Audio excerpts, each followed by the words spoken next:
Hi everyone, Dr. Suneel Dhand, internal medicine physician. Welcome to another video. Well, big change is in the air. We have a new president in the United States. President Trump inaugurated for the second time.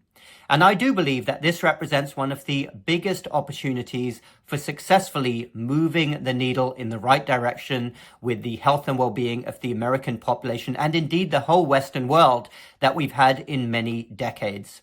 And it's important to remember, everybody out there who watches my videos, I am primarily interested when I make videos, when I put out social media content, in the health and well-being of the population. I want as many people as possible to be healthy, to be well, and live a life away from the medical industrial complex and big pharma. That is my goal. Nevertheless, I do believe that this particular election result represents the biggest opportunity for change that we've had in a long time, because I think had the election gone the other way, we would have had the same cast of characters and we would have had the same people totally aligned and in bed with big business, particularly big pharma. But now we have a chance. However, it's important that we remain intelligent. I would suggest that anybody who has blind faith in anybody in the world of politics, you're not very smart. In fact, for want of a better word, you may well be a complete idiot, because history teaches us that we have to hold all politicians accountable. We must watch what they're doing and we must make sure that they always follow through on their promises. So here are 3 reasons why I believe President Trump is going to make America healthy again, and 3 reasons why he won't, looking at things objectively. Number 1, the phenomenon of RFK, Robert F. Kennedy Jr. The United States, indeed the Western world, hasn't seen anybody like him in a long, long time. Somebody who could be installed in a top health position, who is highly skeptical of the pharmaceutical industry, highly skeptical of other big business interests, and has shown a commitment to wanting to address root cause issues behind our metabolic health catastrophe, including all of the illnesses afflicting children. You only have to look as far as who is absolutely terrified of RFK. Big Pharma definitely doesn't like RFK. That's an understatement. Other big business interests who know that he will threaten their bottom line. And most importantly, those physician associations and medical associations. Distinguish between them and frontline doctors, because our physician societies and medical associations are pure business entities. They are an absolute disgrace and an affront to the principles of Hippocrates. And they are terrified because they know that if fewer people are unwell, it's going to affect their bottom lines. They really don't like RFK and they are all in on stopping his confirmation. Number 2, the sheer appetite for change out there, no pun intended, wanting to address the metabolic health catastrophe. This movement is gaining momentum. More and more people are waking up. I mean, all you have to do is walk into a typical grocery store, walk into a shopping mall, and look at the state of people around you. Look at the scale of people being overweight and obese. All of these people who are set up for health conditions in the future. Remember, this is not a cosmetic issue. This is a health issue. Being overweight, having excess body fat goes with inflammation, dramatically increasing the risk of many, many different illnesses, including type 2 diabetes, heart disease, other inflammatory diseases, even cancer. People can only have their eyes closed for so long before they realize the scale of the disaster in front of them. And I do believe that this movement is gaining more and more traction. So many tens of millions of people out there are severely insulin resistant, and this is a condition which eventually leads to prediabetes, type 2 diabetes, high blood pressure, and high cholesterol. And while we're on the subject, if anybody out there is interested in going on this health journey, please check out my program down below. It's been a pleasure to help so many people go on this journey of natural and holistic insulin resistance reversal, fat loss, and getting stronger. That link is down below. Number 3, the sheer truth of the economics of this. This is going to bankrupt the United States, and I would have thought President Trump, of all presidents, would be concerned about something economic like this, because from a pure economic standpoint, how on earth can you have so many people sick? I've seen some projections that if current trends continue, remember with so many sick children and adolescents, what on earth is it going to be like in 10 or 20 years' time? Some projections suggest ridiculously that every single tax dollar will have to go on healthcare spending. No more military, no more police, no more teachers. An utterly ludicrous situation. unsustainable, and it will bring the country down. It is a national security threat. Okay, those are 3 reasons then why President Trump will succeed in making America healthy again. Here are 3 reasons why he won't succeed. Number 1, the history of the Republican Party. I mean, let's be very honest here.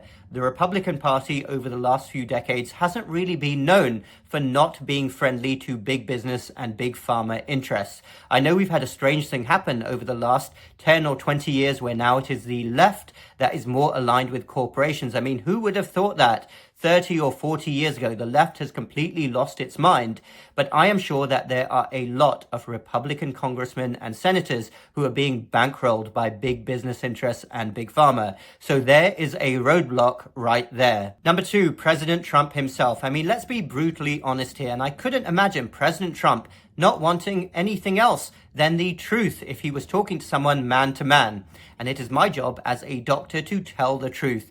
No sugarcoating. President Trump is not a role model for health and well-being himself. I mean, look at pictures of him. He is overweight, and I've seen some measurements suggesting he is obese. His love for fast food, his love for McDonald's is well documented. He does play golf, which is good. That is a moderate intensity activity regularly, so that box is ticked. But I would suggest that touching almost 80 years old, this becomes more important. He is not 25 anymore, and it is in the country's best interest to have a healthy president for a long time. And I really hope that RFK can help to educate him. It is much better to eat meals consisting of real foods, cut out those processed foods, those refined carbohydrates, those sugars, avoid fast food. Maybe have it as a very occasional treat only, but regular fast food is not good. And once more, this becomes more important with each passing year to not pour toxic pro-inflammatory junk into oneself. So again, being very honest here, if you look at pictures of presidents over the last few decades, I don't recall seeing any president who is overweight or obese. And it seems a bit unlikely on the surface of things that the one president who is the president to lead the charge to truly make America healthy again. Do you get what I'm saying? Seems a bit unlikely on the surface. And I do hope, and again, this comes from a sincere position of wanting the president to be well, that he works on that and works with RFK to have a better diet and lifestyle. Number 3, the other reason why President Trump and indeed RFK will not succeed is the sheer amount of conflicts working against them, all of the roadblocks.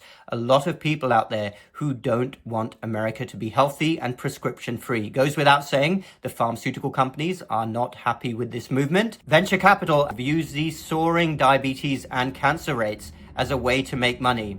And I will finally end with those disgraceful medical associations and physician societies. It's been very obvious over the last few months how against RFK and Make America Healthy Again they are. Their leadership is interested in making money from a sick population. These organizations are terrible. Most physicians will blindly follow what their association tells them to do. And many doctors out there don't even realize how business-oriented their societies are. I've long since abandoned any physician societies. I don't want to be seen with any of them. I do not believe they are even remotely interested in addressing root causes. They are interested in pushing pharmaceutical products and other lucrative interventions at a sick population. A well population is not good for their bottom line because a patient cured is a customer lost. Terrible situation, but that's a big roadblock right there. Medical associations and physician societies. Pains me to say that, but that is the way things are. So those are 3 reasons then why President Trump will succeed in making America healthy again, and 3 reasons why he won't. And I am rooting for President Trump to succeed. I really hope this happens and we can get the needle moving in the right direction. Thanks everyone for watching. Feel free to let me know your thoughts down below. Do you anticipate any other roadblocks? Do you think President Trump and RFK are going to succeed, or do you think that they are not going to succeed? Check out the links again in the description below for my website, the other work I do, and my health program if you're interested in making 2025 your year for holistically and naturally losing body fat, reversing insulin resistance and inflammation, and getting stronger. All those details are down below. Hit the like button if you like this video and the subscribe button for more similar videos in the future. We will speak again very soon.